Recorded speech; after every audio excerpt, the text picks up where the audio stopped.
We are now going back to head to the U.S. and connect with Margaret Kimberly. Margaret is the editor and senior columnist of the Black Agenda Report. She has done a lot of solidarity work with Venezuela, including as the coordinating member of Black Alliance for Peace. Thank you, Margaret, for your time.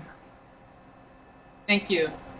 We're seeing U.S. citizens standing up to reject today's U.S.-backed coup attempt in Venezuela. They're currently guarding Venezuela's D.C. embassy from an opposition takeover. And I believe you were actually there. Tell us about that. I've not been there in person, but I've been in touch with many of the embassy protectors throughout these last 3 weeks. It's very, very important they are the ones upholding international law.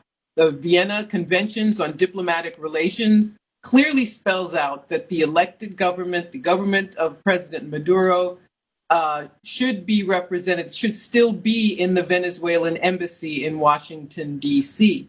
And these people are, unlike our president and his advisors, they are the ones upholding international law.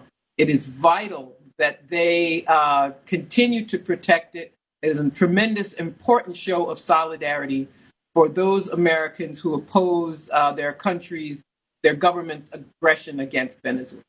Yeah, Margaret, we've seen the coup essentially fizzle out. What do you think comes next for Venezuela? Do you think tensions will reignite in the coming days, fueled by Washington? Yes, Washington will continue to make trouble for Venezuela. It was very odd. You know, most coups, one sector of the military will attack another or attack the president or attack the residents.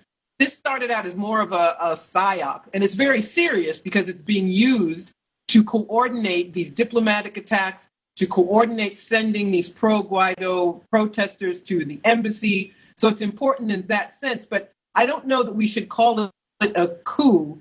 It was more like a photo op, propaganda that led to other actions being taken. So it's very that the Maduro government is still in control, that the army is still loyal to their president. More than 200,000 soldiers, a relative handful have, despite a lot of threats and pressure, only a few have defected to the other side. So I think all the trouble will be orchestrated by the United States. Guaido is not an independent actor. He's a creation of the U.S. government, and he will do whatever they order him to do.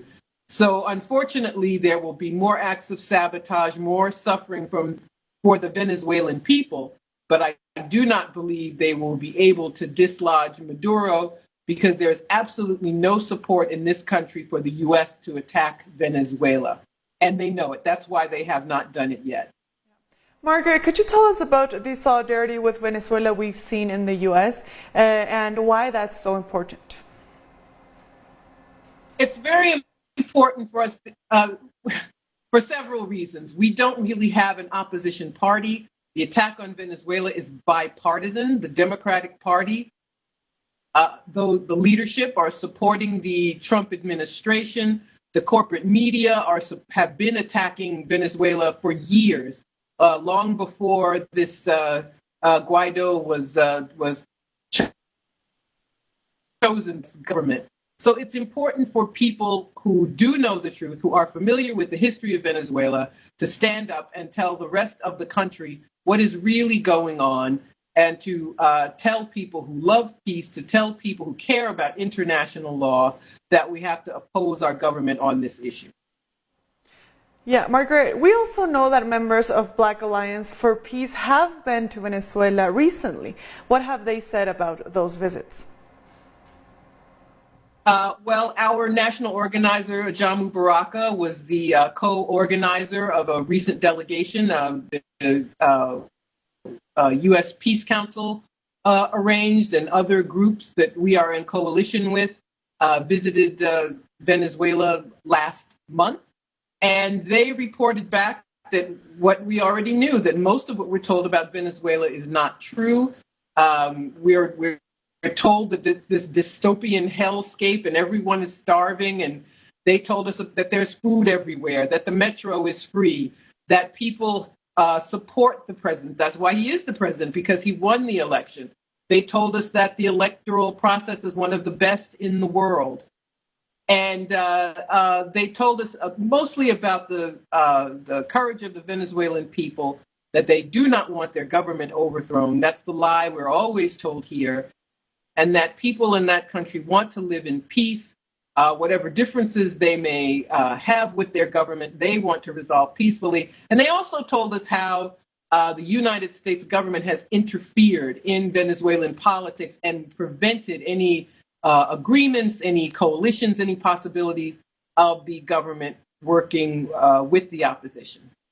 And finally, Margaret, the corporate media and the Venezuelan opposition may want us to think that this is an uprising by the Venezuelan people, but we can clearly see on social media that U.S. officials are very involved in all that's happening. What is your message to the U.S. government today? Well, not that they care, but the U.S. government needs to stop waging wars of aggression.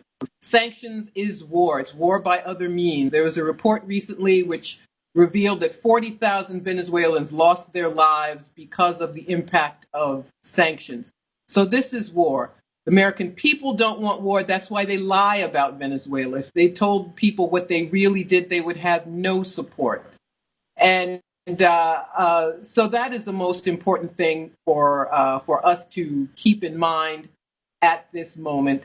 The American people in general do want peace. So they are lied and they're tricked into supporting these wars of aggression. And the American people need to step up and stop supporting these war parties. We are ruled by two war parties, and we must stop supporting them. Margaret, we thank you so much for your time for Telesur English.